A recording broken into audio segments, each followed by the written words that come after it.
Yahweh said to Moses, "Go into Pharaoh, for I have hardened his heart and the heart of his servants, that I may show these my signs among them, and that you may tell in the hearing of your son and of your son's son what things I have done to Egypt, and my signs which I have done among them, that you may know that I am Yahweh." Moses and Aaron went in to Pharaoh and said to him, "This is what Yahweh, the God of the Hebrews, says, 'How long will you refuse to humble yourself before me? Let my people go, that they may serve me. Or else, if you refuse to let my people go, behold, tomorrow I will bring locusts into your country, and they shall cover the surface of the earth, so that one won't be able to see the earth. They shall eat the residue of that which has escaped, which remains to you from the hail, and shall eat every tree which grows for you out of the field. Your houses shall be filled, and the houses of all your servants, and the houses of all the Egyptians, as neither your fathers nor your fathers' fathers have seen, since the day that they were on the earth to this day." He turned and went out from Pharaoh. Pharaoh's servants said to him, "How long will this man be a snare to us? Let the men go, that they may serve Yahweh, their God. Don't you yet know that Egypt is destroyed?" Moses and Aaron were brought again to Pharaoh, and he said to them, "Go, serve Yahweh your God. But who are those who will go?" Moses said, "We will go with our young and with our old.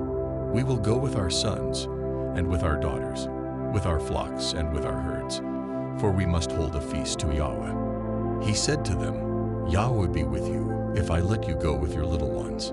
See, evil is clearly before your faces. Not so. Go now, you who are men, and serve Yahweh, for that is what you desire." Then they were driven out from Pharaoh's presence. Yahweh said to Moses, "Stretch out your hand over the land of Egypt for the locusts, that they may come up on the land of Egypt, and eat every herb of the land, even all that the hail has left." Moses stretched out his rod over the land of Egypt, and Yahweh brought an east wind on the land all that day and all night. And when it was morning, the east wind brought the locusts. The locusts went up over all the land of Egypt, and rested in all the borders of Egypt. They were very grievous. Before them there were no such locusts as they, nor will there ever be again. For they covered the surface of the whole earth, so that the land was darkened, and they ate every herb of the land, and all the fruit of the trees which the hail had left. There remained nothing green, either tree or herb of the field, through all the land of Egypt. Then Pharaoh called for Moses and Aaron in haste, and he said, "I have sinned against Yahweh your God, and against you. Now therefore please forgive my sin again, and pray to Yahweh your God, that he may also take away from me this death." Moses went out from Pharaoh and prayed to Yahweh. Yahweh sent an exceedingly strong west wind, which took up the locusts, and drove them into the Red Sea. There remained not one locust in all the borders of Egypt. But Yahweh hardened Pharaoh's heart, and he didn't let the children of Israel go. Yahweh said to Moses, "Stretch out your hand toward the sky, that there may be darkness over the land of Egypt, even darkness which may be felt." Moses stretched out his hand toward the sky, and there was a thick darkness in all the land of Egypt for 3 days.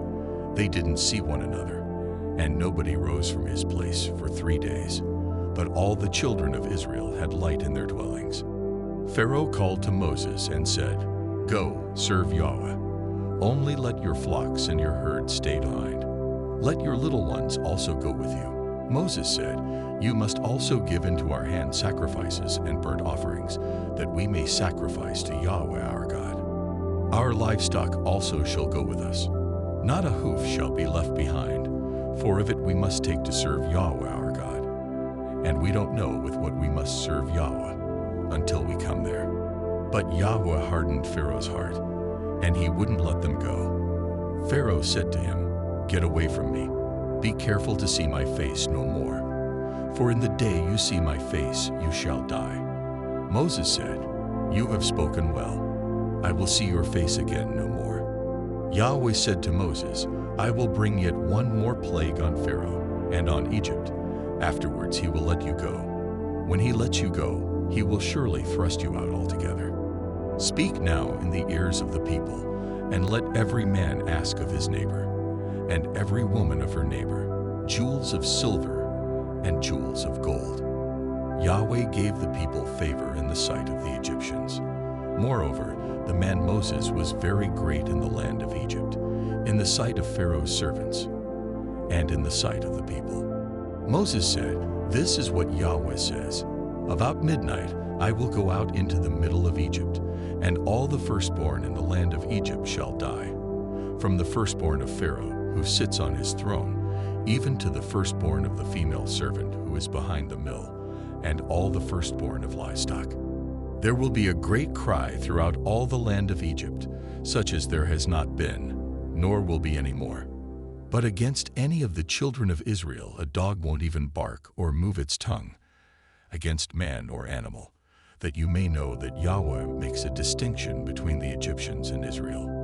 All these servants of yours will come down to me, and bow down themselves to me, saying, 'Get out with all the people who follow you.' And after that I will go out." He went out from Pharaoh in hot anger. Yahweh said to Moses, "Pharaoh won't listen to you, that my wonders may be multiplied in the land of Egypt." Moses and Aaron did all these wonders before Pharaoh. But Yahweh hardened Pharaoh's heart, and he didn't let the children of Israel go out of his land. Yahweh spoke to Moses and Aaron in the land of Egypt, saying, "This month shall be to you the beginning of months. It shall be the first month of the year to you. Speak to all the congregation of Israel, saying, On the 10th day of this month they shall take to them every man a lamb, according to their fathers' houses, a lamb for a household. And if the household is too little for a lamb, then he and his neighbor next to his house shall take one according to the number of the souls. You shall make your count for the lamb according to what everyone can eat. Your lamb shall be without defect, a male a year old. You shall take it from the sheep or from the goats. You shall keep it until the 14th day of the same month, and the whole assembly of the congregation of Israel shall kill it at evening. They shall take some of the blood and put it on the 2 doorposts, and on the lintel, on the houses in which they shall eat it. They shall eat the meat in that night, roasted with fire, with unleavened bread. They shall eat it with bitter herbs. Don't eat it raw, nor boiled at all with water, but roasted with fire, with its head, its legs, and its inner parts. You shall let nothing of it remain until the morning, but that which remains of it until the morning you shall burn with fire. This is how you shall eat it, with your belt on your waist, your sandals on your feet, and your staff in your hand. And you shall eat it in haste. It is Yahweh's Passover. For I will go through the land of Egypt in that night, and will strike all the firstborn in the land of Egypt, both man and animal. I will execute judgments against all the gods of Egypt. I am Yahweh. The blood shall be to you for a token on the houses where you are. When I see the blood, I will pass over you, and no plague will be on you to destroy you when I strike the land of Egypt. This day shall be a memorial for you. You shall keep it as a feast to Yahweh. You shall keep it as a feast throughout your generations by an ordinance forever. 7 days you shall eat unleavened bread. Even the first day you shall put away yeast out of your houses. For whoever eats leavened bread from the first day until the 7th day, that soul shall be cut off from Israel. In the first day there shall be to you a holy convocation, and in the 7th day a holy convocation. No kind of work shall be done in them, except that which every man must eat, only that may be done by you. You shall observe the feast of unleavened bread, for in this same day I have brought your armies out of the land of Egypt. Therefore you shall observe this day throughout your generations by an ordinance forever. In the first month, on the 14th day of the month at evening, you shall eat unleavened bread until the 21st day of the month at evening. There shall be no yeast found in your houses for 7 days, for whoever eats that which is leavened, that soul shall be cut off from the congregation of Israel, whether he is a foreigner or one who is born in the land. You shall eat nothing leavened. In all your habitations you shall eat unleavened bread. Then Moses called for all the elders of Israel and said to them, Draw out, and take lambs according to your families, and kill the Passover. You shall take a bunch of hyssop, and dip it in the blood that is in the basin, and strike the lintel and the 2 doorposts with the blood that is in the basin. None of you shall go out of the door of his house until the morning. For Yahweh will pass through to strike the Egyptians, and when he sees the blood on the lintel and on the 2 doorposts, Yahweh will pass over the door, and will not allow the destroyer to come into your houses to strike you. You shall observe this thing for an ordinance to you and to your sons forever. It shall happen when you have come to the land which Yahweh will give you, as he has promised, that you shall keep this service. It will happen when your children ask you, "What do you mean by this service?" that you shall say, "It is the sacrifice of Yahweh's Passover, who passed over the houses of the children of Israel in Egypt, when he struck the Egyptians and spared our houses." The people bowed their heads and worshipped. The children of Israel went and did so, as Yahweh had commanded Moses and Aaron. So they did.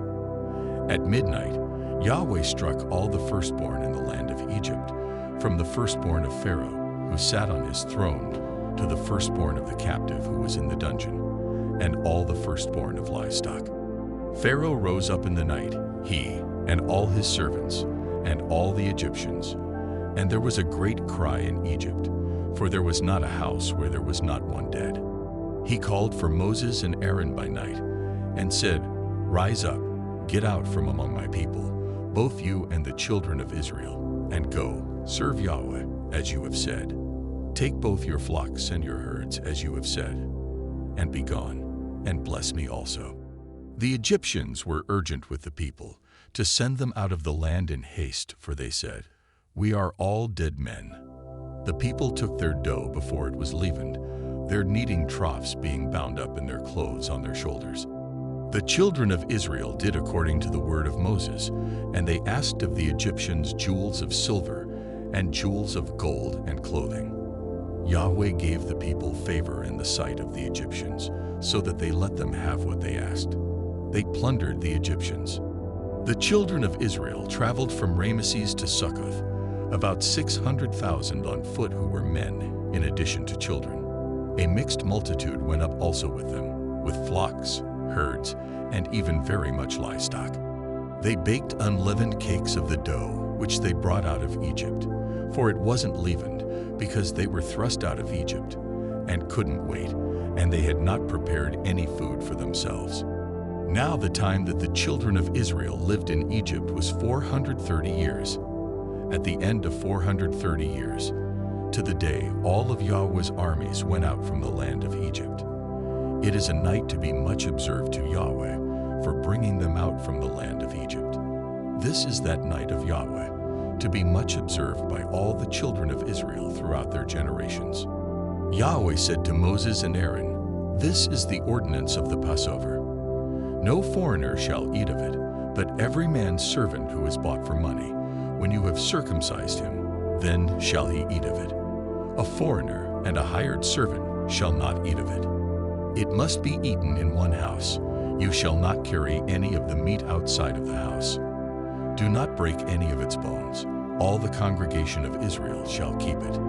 When a stranger lives as a foreigner with you, and would like to keep the Passover to Yahweh, let all his males be circumcised, and then let him come near and keep it. He shall be as one who is born in the land, but no uncircumcised person shall eat of it. One law shall be to him who is born at home, and to the stranger who lives as a foreigner among you." All the children of Israel did so, as Yahweh commanded Moses and Aaron. So they did. That same day, Yahweh brought the children of Israel out of the land of Egypt by their armies.